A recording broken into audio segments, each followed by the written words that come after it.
Today, we're talking about something that doesn't often make it into leadership conversations, and that's because it operates beneath the level most leadership conversations are willing to go.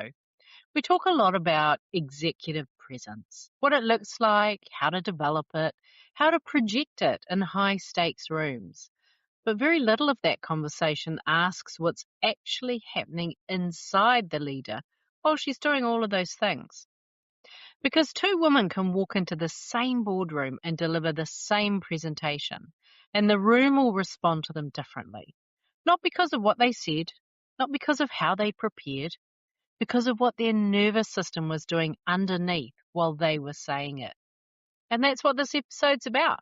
By the end of it, you'll understand even more about your own leadership, something that preparation, skills development, and confidence work hasn't been able to fully reach. And you may never think about executive presence in quite the same way again. Let's get started, shall we? Welcome to Project Joyful, the podcast for health-centered leaders. Project Joyful is a space for conversations at the intersection of leadership, health, and lived experience. Here we explore what it means to lead in ways that honour your body, protect long-term capacity, and support a life that feels as good on the inside as it looks on the outside. This episode is part of the Biology of Leadership series. In this series, we explore leadership through your body, not as a performance to optimize or a mindset to fix, but as a biological experience shaped over time. Leadership doesn't just live in decisions, strategies, or roles.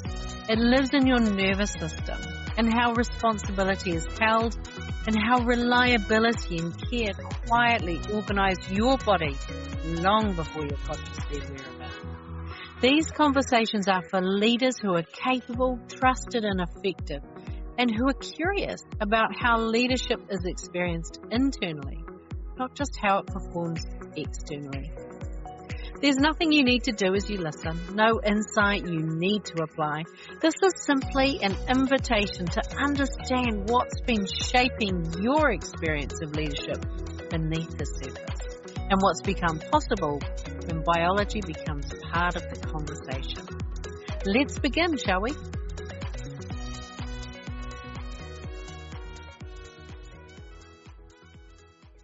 You're standing outside the boardroom. In a few minutes, you're going to walk in and present the paper that you've spent weeks thinking about, writing, rewriting. You've stress tested the numbers. You've anticipated the questions. You know this material inside out. And yet, in the 30 seconds before that door opens, something happens. Your mind runs the opening sentence one more time, then a slightly different version of it. You notice who's already in the room through the glass, and you find yourself reading the energy before you've even said a word. You straighten something that actually didn't need straightening, and then you walk in.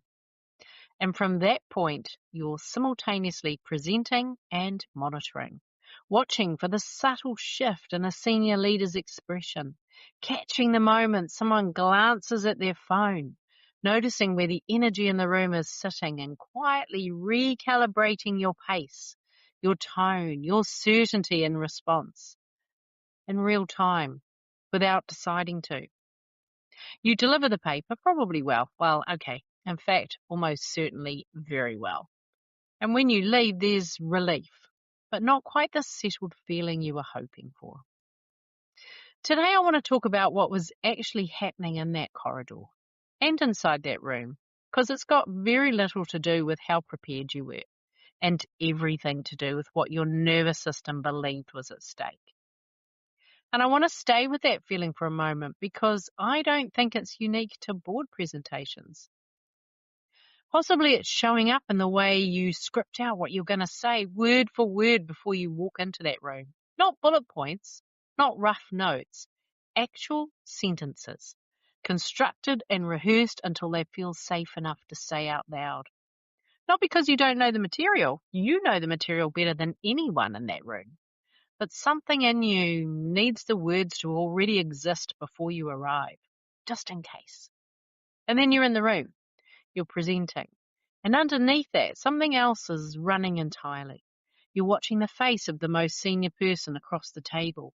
You catch a micro expression you're not quite sure how to read and you file it away to analyze later.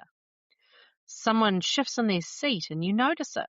Someone glances at their phone for 2 seconds and something in your chest registers it before your conscious mind's even decided whether it actually means anything. You're tracking all of it continuously in real time while simultaneously delivering a paper you've spent weeks preparing. And it would be easy to put all of that down to the size of that meeting, the stakes, the seniority in the room. But maybe it's showing up in the smaller moments too, like the meeting where you're the most senior person in the room and then you find yourself over-explaining a decision that you've already made and actually you don't need permission for. You're explaining it not once, but returning to it, adding another layer of rationale, offering context that wasn't asked for. Because somewhere underneath the explanation, your nervous system's still waiting for the room to confirm that you've got it right. Or is it the moment someone pushes back on your thinking and something shifts internally before you've consciously decided how to respond? A tightening, a subtle defensiveness, the mental pivot towards justification rather than curiosity. Or maybe it's the opposite. A too quick accommodation, agreeing faster than you actually meant to, because the friction felt like something that needed resolving immediately. Or maybe it's the email reread 4 times before it goes to someone whose opinion carries weight. The difficult conversation you've already had in your head 3 times before it happens. The version of yourself that quietly assembles when certain people walk into the room. And from the outside, none of this is visible as anything other than exceptional leadership. The thoroughness, the preparation, the way she reads a room. What remains invisible is what it costs to sustain it. So let's talk about what's actually happening, because what I've just described isn't a confidence problem, and it isn't a skills gap. It isn't imposter syndrome, and it isn't something that more preparation, more practice, or a better presentation framework is going to resolve. What's happening in that corridor and inside that room is a threat response. And I want to be precise about that because threat response is biological. It's not a mindset issue. It isn't something you can think your way out of or skill your way around. It operates beneath the level where mindset work and skills development live. Your nervous system's been shaped by years of high-stakes environments, by organizations and leadership cultures where visibility and performance carried real weight. And the inputs come from both directions, some of it from the environment itself, cultures that rewarded precision, that treated mistakes as costly, that linked visibility with scrutiny. And some of it's internal, the standard that she'd already built inside herself long before any organization reinforced it. The pressure to get it right, to not be seen to falter, to maintain the standard that got her here. For many of the women I work with, the internal standard was already in place.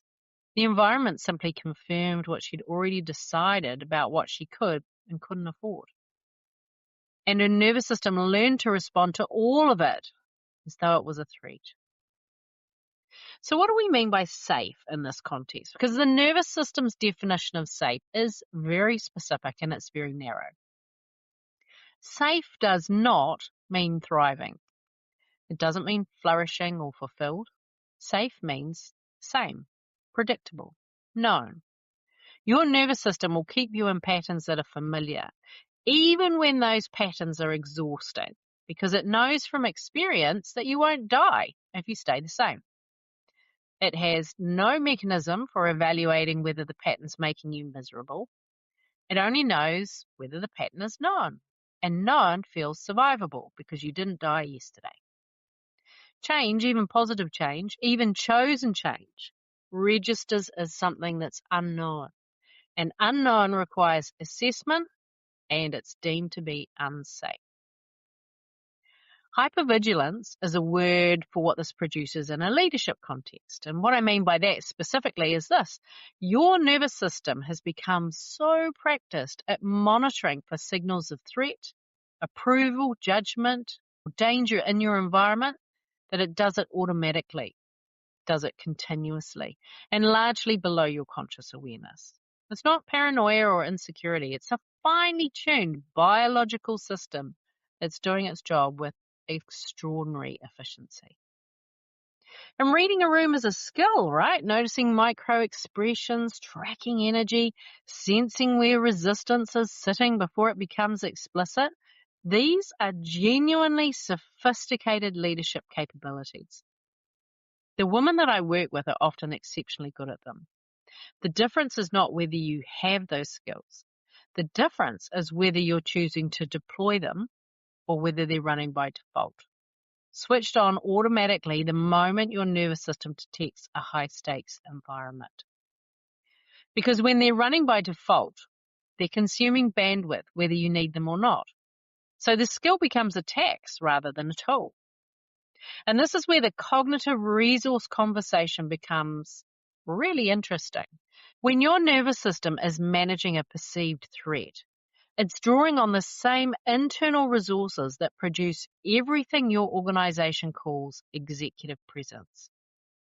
Clear thinking under pressure, decisive communication, the ability to hold complexity without narrowing, the capacity to pause before responding rather than rushing to fill the silence, genuine curiosity when someone challenges your thinking rather than a reflexive move towards self-protection, authentic authority that the room feels without being able to explain why. And these aren't separate systems. They draw from the same pool. And when a significant portion of your cognitive and physiological capacity is being quietly directed towards monitoring, scanning, adjusting, and protecting, then what remains available for everything else is reduced. It's not eliminated. You're still delivering that paper and you're doing it amazingly because that's who you are, but not from the full depth of what you actually have available. And this is where I want to gently challenge something, because a lot of leadership development, a lot of executive presence training, a lot of the advice given to high achieving women about how to show up more powerfully in rooms like that one, well, it's focused entirely on that output layer. Speak with more confidence. Hold eye contact longer. Control your body language. Command the room. Project authority. And those things aren't irrelevant, but they are outputs. They're asking you to produce a different result from the same underlying system. It's a bit like asking a car to perform better while the engine's quietly running hot. You can put new tyres on it, better fuel, maybe an upgraded sound system, and the drive might feel smoother. But at the end of the day, that engine is still running hot and there's going to be consequences. The nervous system side of executive presence asks a different question entirely. Not how do I present better, but what's happening inside the leader while she's doing all of those things. Because two women can deliver exactly the same board presentation. One is managing a subtle survival response throughout, the other is leading from coherence. And the room feels different, even when those people in the room can't explain it. Now, none of what I've just described makes you someone who needs fixing, okay? These patterns were built intelligently over time in response to environments that made them necessary. Some of that came from the outside, cultures that rewarded precision and treated visible uncertainty as a liability. Leadership landscapes were being the one who held everything together was how you stayed safe, how you stayed valued and stayed ahead. And some of it came from the inside, the standard you built early and you've been maintaining ever since. They got you here. And what got you here may not be the pattern that keeps you performing to the standard. Because the demands of getting to altitude and the demands of flying at altitude are genuinely different. A plane requires an enormous amount of energy to take off. Thrust, the speed, the fuel load required to lift something that heavy off the ground. But once it reaches cruising altitude, running on that same intensity becomes unnecessary drag. The aircraft is capable of something far more efficient, not less powerful, differently powered. The recalibration conversation is about that shift, not dismantling your drive, your precision, your capacity to think ahead, or your ability to read a room. Those are genuinely yours. The work is about something beneath those qualities. It's about updating the subconscious identity and the nervous system patterns that are still operating as though the threat's present, even when the room's safe, even when you're safe, even when by every external measure you've already arrived. This is where neuroidentity coaching operates, not at the level of behavior or mindset, but at the level where identity, nervous system conditioning, and subconscious patterns intersect. Because that's where the real architecture of leadership lives, and that's the level at which sustainable change actually becomes possible. When the underlying system recalibrates, the outputs change without effort. The pause before answering a question stops being a communication technique, and it starts being a natural expression of self-trust. The room scanning quiets, not because the skill disappears, but because it's no longer turned on by default. The over-explanation dissolves, not because you've practiced a different behavior, but because your nervous system no longer needs the room's confirmation to feel certain about what you already know. Executive presence stops being something you manage. It becomes something you inhabit. So let's go back into that boardroom. It's the same boardroom, same paper, same senior leaders around the table, but something's different. And the room feels it before she had said a word. Because this time her nervous system has recalibrated, not performed, not constructed, genuinely settled. And that settledness isn't something she's producing consciously. It's expressing itself through the quality of her voice, through the way she holds herself as she walks in, through something in her presence that the room registers before she's even opened her mouth or presented a single slide. And the senior people around that table, without awareness, without intention, their nervous systems have already begun to co-regulate with hers. Nervous systems respond to nervous systems. The room doesn't consciously decide to trust her. It feels safe in her presence. And that felt sense of safety is what creates the quality of attention, the openness, the genuine engagement that we often attribute to charisma or authority or executive presence. She hasn't performed any of that. She arrived with it. And from the inside, the experience is something like this. She walks down that corridor and notices that she isn't running the opening sentence again.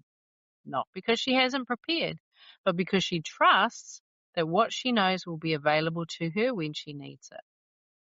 She walks through the door without assembling a version of herself. The scanning quiets, not switched off, simply no longer running by default. She's in the room rather than monitoring it. When someone challenges her thinking, something in her stays open rather than tightening. The pause before she responds isn't bought time. It's self-trust made visible. The over-explanation doesn't arrive, not because she's suppressing it, but because her nervous system's no longer waiting for the room to confirm what she already knows. And when she leaves, there isn't just relief. There's something quieter than that, something more settled. The feeling of having been fully in the room rather than managing her way through it. This is what executive presence actually is. Beneath the communication frameworks and the confidence advice and the leadership development programs, it isn't the absence of nerves. It's the absence of self-protection running the meeting. It's what becomes visible when a woman's internal resources are no longer consumed by managing threat, and they become available instead for thinking and connecting and deciding and leading from the full depth of what she actually has. And that capacity exists in every woman listening to this right now. It isn't something you acquire, it's something to uncover. I would love it if you could share this episode with a woman whose leadership you admire. She might be a peer, a colleague, someone whose name came to mind while you were listening. please send this episode to her, because this conversation belongs in more rooms than the one that it's currently in. I'm sending you lots of love. Bye for now. Hey, thanks for listening to today's podcast. Can I ask you a favour? If our conversation spoke to you today, could you please take a moment to leave a 5-star review? Your review will help people discover this podcast, and together we can create a world where there's even more love and more laughter. And if you want to hear more from the Project Joyful podcast, just click the subscribe button. Bye for now.